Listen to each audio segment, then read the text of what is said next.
ఓం గణేశాయ నమః. నమస్కారం. నా ప్రియమైన మరియు గౌరవనీయమైన ప్రేక్షక మహాశైలారా, జీవన జ్యోతి ఛానల్ యొక్క ఈ ప్రత్యేకమైన మరియు అత్యంత ముఖ్యమైన కార్యక్రమానికి మీ అందరికీ అనంత భక్తిపూర్వక స్వాగతం. స్నేహితులారా, ఈ బ్రహ్మాండంలో ప్రతి క్షణం గ్రహాల సంచారం జరుగుతూనే ఉంటుంది. కాని కొన్ని ప్రత్యేక గ్రహగతులు మాత్రమే మనిషి జీవితాన్ని పూర్తిగా మార్చగల శక్తిని కలిగి ఉంటాయి. ఈరోజు మనం జ్యోతిష్య శాస్త్రంలోని అత్యంత లోతైన మరియు సూక్ష్మమైన గణనల ద్వారా కుంభరాశివారి భవిష్యత్తును తెలుసుకోబోతున్నాం.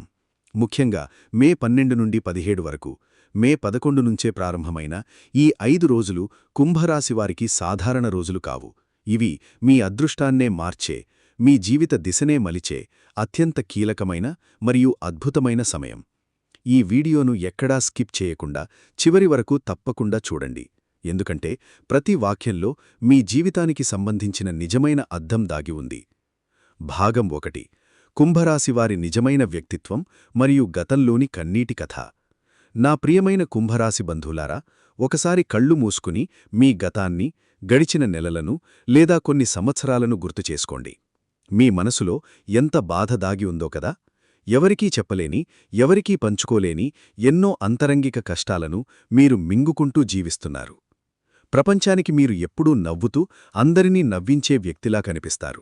కాని ఒంటరిగా ఉన్న రాత్రుల్లో, మీ గదిలో ఎవరూ లేని సమయంలో మీరు దిండు పట్టుకొని ఎన్నిసార్లు కన్నీళ్లు పెట్టుకున్నారో ఆ భగవంతుడికి మరియు మీ ఆత్మకే తెలుసు.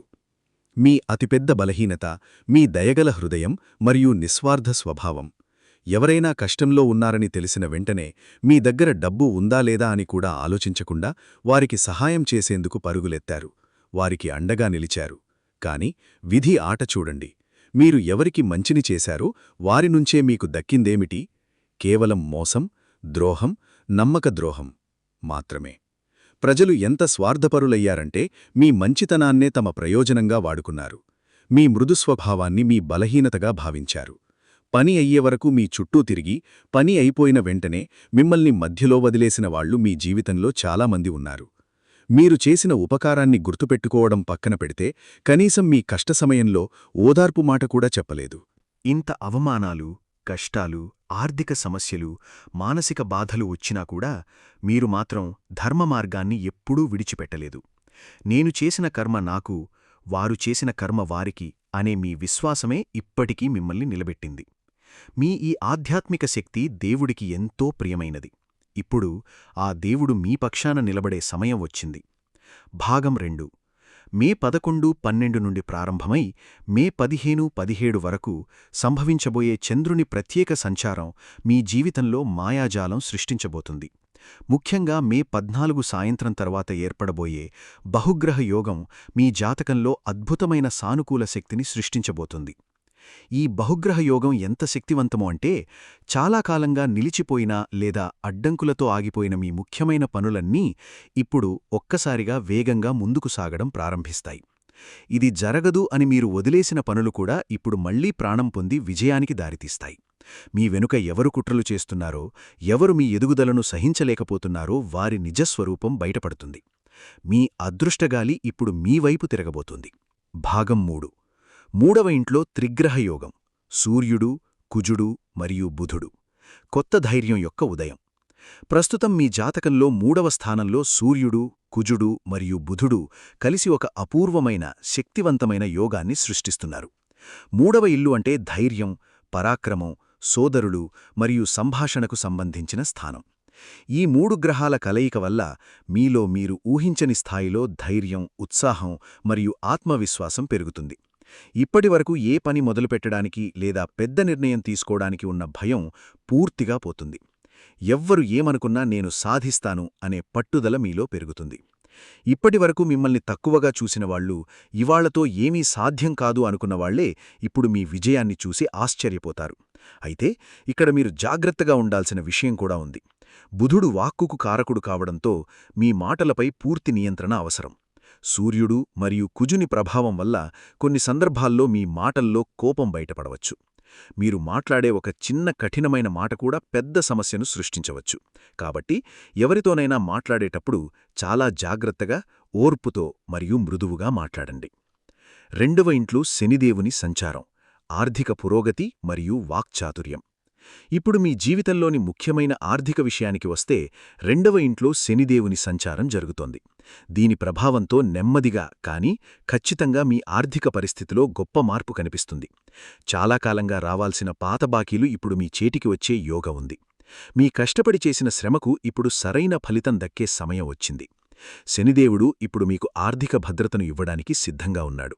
కానీ ఒక విషయం గుర్తుంచుకోండి, శని క్రమశిక్షణను చాలా ఇష్టపడతాడు. కాబట్టి డబ్బు ఖర్చు విషయంలో జాగ్రత్తగా ఉండండి. అవసరం లేని ఖర్చులు తగ్గించి భవిష్యత్తు కోసం సేవింగ్స్ చేయండి. ఇప్పటివరకు మీ మాటలను పట్టించుకోని వాళ్లు కూడా ఇప్పుడు మీ సలహాలకు విలువ ఇస్తారు. కుటుంబంలో ఆస్తి, ధనం వంటి విషయాల్లో మీ నిర్ణయాలకు గౌరవం పెరుగుతుంది. అప్పుల బాధల నుండి బయటపడేందుకు కొత్త మార్గాలు కనిపిస్తాయి. 4వ ఇంట్లో శుక్రుడు, కుటుంబ సుఖం మరియు ఐశ్వర్యం. మీ జాతకంలోని 4వ ఇంట్లో శుక్రుడు ఉండడం వల్ల కుటుంబ జీవితంలో శుభ ఫలితాలు కనిపిస్తాయి. ఇంట్లో ఉన్న కలహాలు, ఉద్రిక్తతలు తగ్గి శాంతి మరియు ఆనందం పెరుగుతుంది. కుటుంబ సభ్యుల మధ్య ప్రేమాభిమానాలు పెరుగుతాయి. ఇల్లు నిర్మించుకోవడం, కొత్త వాహనం కొనడం లేదా ఆస్తి కొనుగోలు చేయడం వంటి యోగాలు బలపడుతున్నాయి. ఇంటికి కొత్త వస్తువులు కొనాలనే ఆసక్తి పెరుగుతుంది. కళలు, సంగీతం, ఆధ్యాత్మిక విషయాలపై ఆసక్తి పెరిగి మానసిక ప్రశాంతత లభిస్తుంది. భాగం 6. శతభిష నక్షత్రంలో రాహువు మరియు 7వ ఇంట్లో కేతువు. జాగ్రత్త అవసరం. శతభిష నక్షత్రంలో సంచరిస్తున్న రాహువు మీలో ఉన్న భయాలు, గందరగోళాలను తొలగించి కొత్త ఆలోచనలను కలిగిస్తాడు. మీరు కొత్త విధంగా ఆలోచించడం ప్రారంభిస్తారు. ఆర్థికంగా ఎదగడానికి కొత్త అవకాశాలపై దృష్టి పెడతారు. కానీ 7వ ఇంట్లో కేతువు ఉండటం వల్ల దాంపత్య జీవితంలో చిన్న చిన్న అపార్థాలు రావచ్చు. మీ మాటలను మీ జీవిత భాగస్వామి తప్పుగా అర్థం చేసుకునే అవకాశం ఉంది. కాబట్టి అహంకారానికి దూరంగా ఉండి ప్రేమతో, ఓర్పుతో వ్యవహరించండి. చిన్న సమస్యలను పెద్దవిగా మార్చకుండా మాట్లాడుకుని పరిష్కరించుకోండి. భాగం 7. ఉద్యోగం, వృత్తి మరియు వ్యాపారం. విజయశిఖరం. ఉద్యోగం చేస్తున్న కుంభరాశివారికి ఇది చాలా శుభకాలం. మీరు చేసిన కష్టానికి పై అధికారులు ప్రశంసలు ఇస్తారు. ప్రమోషన్, ఇంక్రిమెంట్ లేదా కొత్త బాధ్యతలు వచ్చే అవకాశాలున్నాయి. ఉద్యోగం కోసం ప్రయత్నిస్తున్న వారికి కూడా మంచి అవకాశాలు లభిస్తాయి. వ్యాపారం చేస్తున్న వారికి కొత్త ఒప్పందాలు, కొత్త ప్రాజెక్టులు భారీ లాభాలను తెస్తాయి. పాత నష్టాలు తగ్గిపోతాయి. కొత్త కస్టమర్లు వస్తారు. కానీ పార్ట్నర్షిప్ వ్యాపారాల్లో కొంత జాగ్రత్త అవసరం. ముఖ్యమైన డాక్యుమెంట్లపై సంతకం చేసే ముందు 1కి 2 సార్లు చదవండి. భాగం 8. ఆరోగ్యంపై ప్రత్యేక శ్రద్ధ. కుంభరాశివారు ఎక్కువగా ఆలోచించే స్వభావం కలవారు. ఈ అధిక ఆలోచనలు మరియు మానసిక ఒత్తిడి వల్ల నిద్రలేమి సమస్య రావచ్చు. దాంతో తలనొప్పి, కాళ్లనొప్పి, మైగ్రేన్ వంటి సమస్యలు కనిపించవచ్చు. కాబట్టి యోగా, ప్రాణాయామం మరియు ధ్యానం చేయండి. ప్రతిరోజు ఉదయం దేవుని ప్రార్థించడం వల్ల మానసిక ప్రశాంతత లభిస్తుంది. బయట ఆహారం తగ్గించి ఇంటి ఆహారాన్ని ఎక్కువగా తీసుకోండి. భాగం 9. పరిహారాలు మరియు దైవిక రక్షణ. 1. శివారాధన. ప్రతి సోమవారం ఉదయం శివాలయానికి వెళ్లి అభిషేకం చేయండి. ఓం నమః శివాయ మంత్రాన్ని జపించండి. ఇది మీ మనస్సుకు ప్రశాంతతనిస్తుంది. 2. హనుమంతుని ప్రార్థన. ప్రతి మంగళవారం మరియు శనివారం హనుమాన్ చాలీసా చదవండి లేదా వినండి. దీనివల్ల మంగళ మరియు శని గ్రహాల ప్రతికూల ప్రభావాలు తగ్గి మీ కష్టాలు తొలగుతాయి. ముగింపు. నా ప్రియమైన కుంభరాశి ప్రేక్షకులారా, మీరిప్పటివరకు అనుభవించిన కష్టాలన్నీ వృధా కావు. అవన్నీ మిమ్మల్ని మరింత బలంగా, ఉన్నత స్థాయికి తీసుకెళ్లడానికి భగవంతుడు ఏర్పాటు చేసిన మెట్లు మాత్రమే. ఇకపై గతాన్ని గుర్తుచేసుకుని బాధపడాల్సిన అవసరం లేదు. మీ కష్టకాలం ముగిసింది. ఇప్పుడు కొత్త ఆశతో, కొత్త ఉత్సాహంతో ముందుకు సాగండి. మీ నిజాయితీకి మరియు ధర్మనిష్టకు ఫలితం దక్కే సమయం వచ్చింది. పరమాత్ముని ఆశీర్వాదం ఎల్లప్పుడూ మీతో ఉంటుంది. మీ అందరికీ శుభమంగళాలు కలగాలని, మీ కోరికలన్నీ నెరవేరాలని కోరుకుంటున్నాను. ఈ విశ్లేషణాత్మక జ్యోతిష్య సమాచారం మీకు నచ్చి ఉంటే దయచేసి మా మరియు మీ అభిమాన జీవన జ్యోతి ఛానల్ను ఇప్పుడే సబ్స్క్రైబ్ చేయండి.